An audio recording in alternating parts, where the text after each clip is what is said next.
Historia nuk është një rrjedhë e rastësishme ngjarjesh. Ajo nuk është thjesht një seri datash, luftrash apo traktatesh. Në thelb, historia është historia e ideve dhe njerëzve që patën guximin t'i shtyjnë ato përtej kufive të kohës së tyre.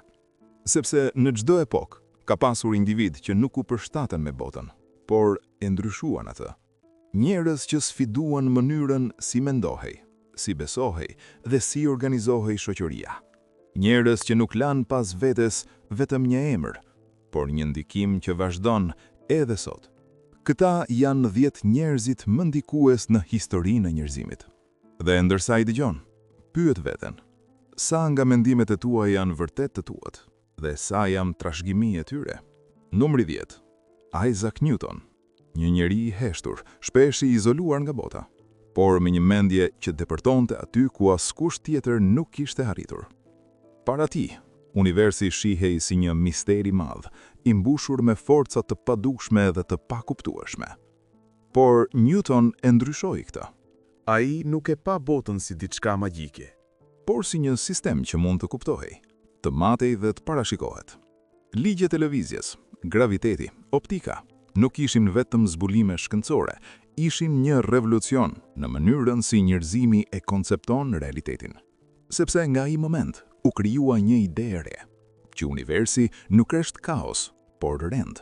Dhe nëse ka rend, atëherë mund të ketë edhe kontroll. Numri 9. Charles Darwin. Një ide që nuk kishte nevojë për armë, sepse fuqia e saj ishte në mënyrën si ndryshonte vetdijen njerëzore. Teoria e evolucionit nuk ishte thjesht një shpjegim biologjik, Ishte një sfidë direkte ndaj mënyrës si njerëzit e kuptonin origjinën e tyre. Për shekuj me radhë, njeriu ishte parë si qenia qendrore e krijimit. Por Darwin sugjeroi diçka tjetër, që jetha nuk është projektuar, por është formuar përmes një procesi të gjatë, të verbër dhe natyror. Kjo ide e trondithi jo vetëm fen, por edhe filozofinë dhe identitetin njerëzor. Sepse nëse nuk jemi krijuar për një qëllim, atëherë çfarë jemi ne në të vërtetë? Numri 8. Karl Marx. Një mendje që pa botën jo siç ishte, por siç mund të ishte. Ai nuk ishte vetëm filozof.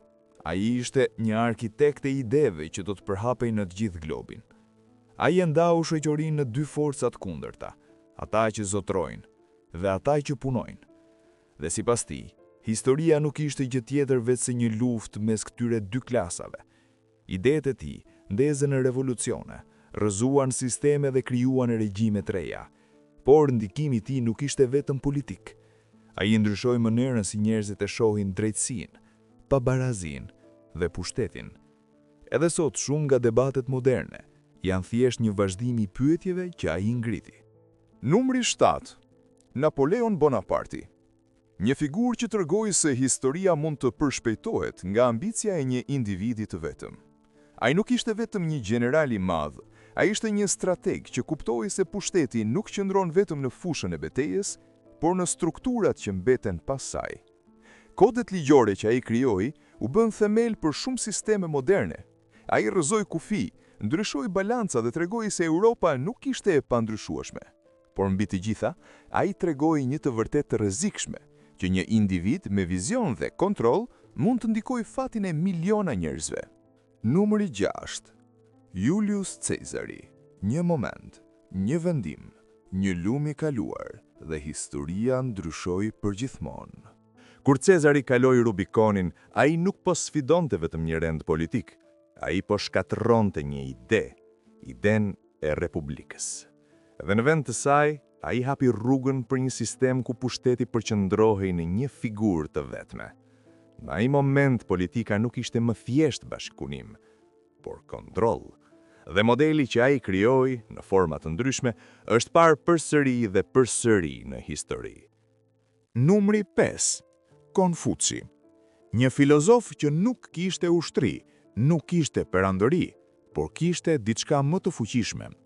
Një vizion për mënyrën si duhet të funksionojë shoqëria. Ai besonte në rend, disiplinë dhe harmoni. Në një botë kur çdo individ ka një rol dhe çdo rol ka përgjegjësi. Idetë e tij nuk u imponuan me forcë. Ato u përhapën sepse krijonin stabilitet dhe për mijëra vite, ato formuan kulturën, politikën dhe moralin e një prej qytetërimeve më të mëdha në botë. Një ndikim i qetë, por i pashmangshëm.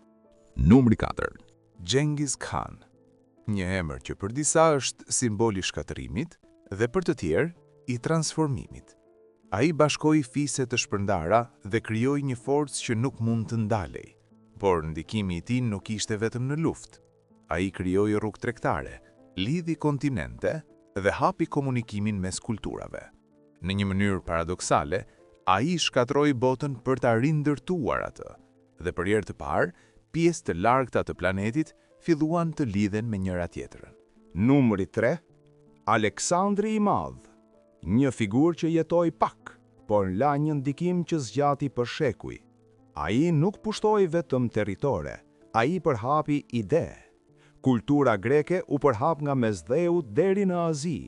Një përzierje e re civilizimesh filloi të lindë, dhe kjo përzierje ndryshoi mënyrën si njerëzit mendonin, shkruanin dhe jetonin.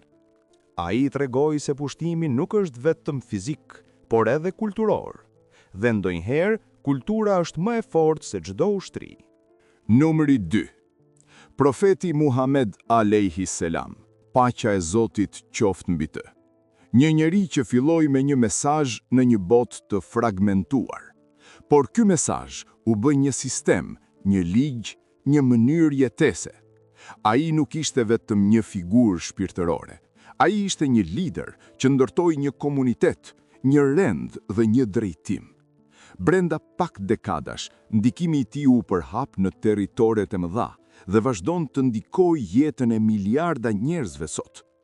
Ajo që e bën ndikimin e tij unik është fakti që ai nuk ndikoi vetëm besimin, por edhe strukturën e shoqërisë.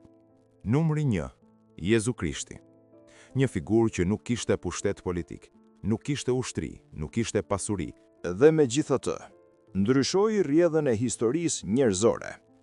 Mesazhi i tij ishte i thjeshtë, por radikal: dashuri, falje, sakrificë. Në një botë të ndërtuar mbi pushtet dhe ndëshkim, ai solli një ide të re, që forca më e madhe nuk është kontrolli, por mëshira. Ky mesazh u përhap përtej kufive, përtej kulturave dhe formoi themelet e një qytetërimi të tërë. Dhe edhe sot, ndikimi i tij është i pranishëm në mënyrën si mendojmë për moralin, drejtsinë dhe jetën. Ndoshta pjesa më e rëndësishme nuk është lista, nuk janë emrat, është kuptimi pas tyre, sepse këta njerëz nuk ndryshuan vetëm historinë, ata ndryshuan i mënyrën si funksionon mendja njerëzore, ata krijuan paradigma, mënyra të reja për të parë botën.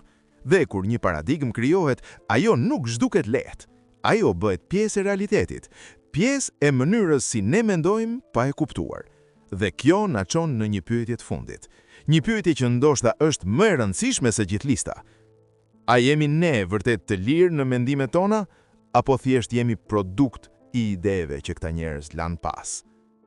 Faleminderit që ishit me ne në këtë udhëtim historik. Për më shumë kontent intelektual, mos harroni të bëni subscribe. Shihemi në episodin e radhës.